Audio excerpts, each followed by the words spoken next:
बहुत समय पहले प्रतापगढ़ नामक गांव में सुनील अपनी पत्नी सुशीला के साथ रहा करता था। सुनील और सुशीला एक बात से बहुत ज़्यादा चिंता में रहते थे कि उनके पास एक भी बच्चा नहीं था।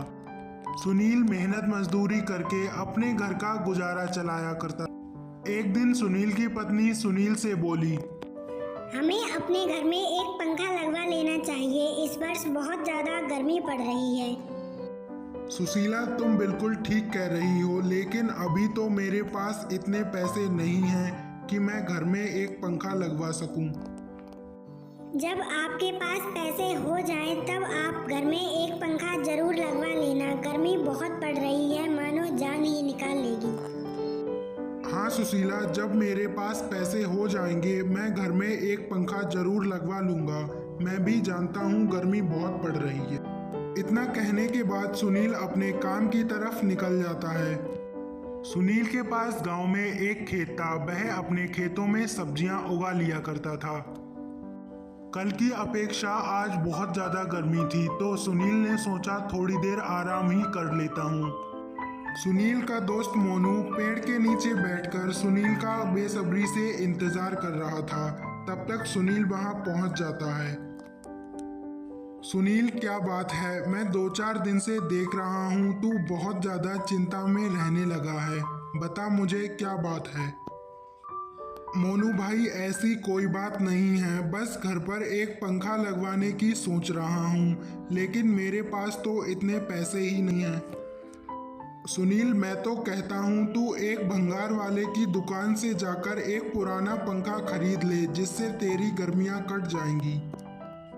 मोनू भाई, मुझे लग रहा है कि आप बिल्कुल ठीक कह रहे हो। मेरे पास इतने पैसे नहीं हैं कि मैं नया पंखा खरीदूं। जैसे ही धूप कम हो जाती है मोनू अपने घर की तरफ निकल जाता है। मोनू घर पर जाकर देखता है कि उसकी पत्नी सुशीला इतनी गर्मी में घर का काम कर रही होती है। गर्मी में सुशीला काम करते करते अचानक गिरकर बेहोश हो जाती है। सुशीला, क्या बात है? तुम्हारी तबीयत तो ठीक है? मुझे लगता है तुम्हें डॉक्टर को दिखाना चाहिए।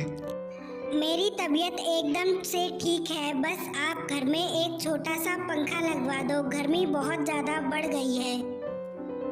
सुनील सुशीला की बात को सुनकर जल्दी ही घर से निकलता है और वह भंगार वाले की दुकान की ओर चला जाता है।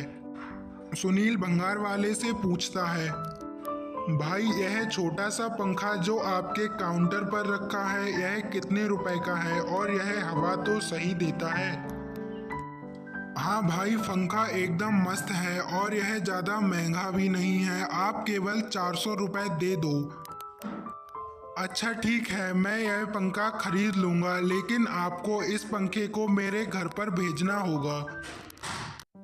जब से आप घर में यह पंखा लेकर आए हो, घर में बहुत ज़्यादा ठंडक महसूस हो रही है। अब तो मेरी तबीयत भी एकदम ठीक है। सुशीला, मुझे तो लग रहा है कि आज गर्मी कल की अपेक्षा और ज़्यादा बढ़ गई है और पंखा भी गर्म हवा फेंकने लगा है। अब हम क्या करेंगे? इस घर में तो बहुत ज़्यादा गर्मी लगती है और पसीना तो बिल्कुल भी नहीं रुकता है। सुनील के पास एक बहुत अच्छी तरकीब थी, जिससे उन दोनों ने एक मिट्टी का कूलर बनाकर तैयार कर लिया था और उस कूलर के भीतर वह छोटा वाला पंखा भी फिट कर दिया था। अब उसे चलाने की बारी थी। सुनील ने और सुशीला ने जैसे तैसे करके अपना कूलर चलाना शुरू कर दिया था। उनका कूलर अब बहुत ठंडी हवा दे रहा था। वो अब मस्त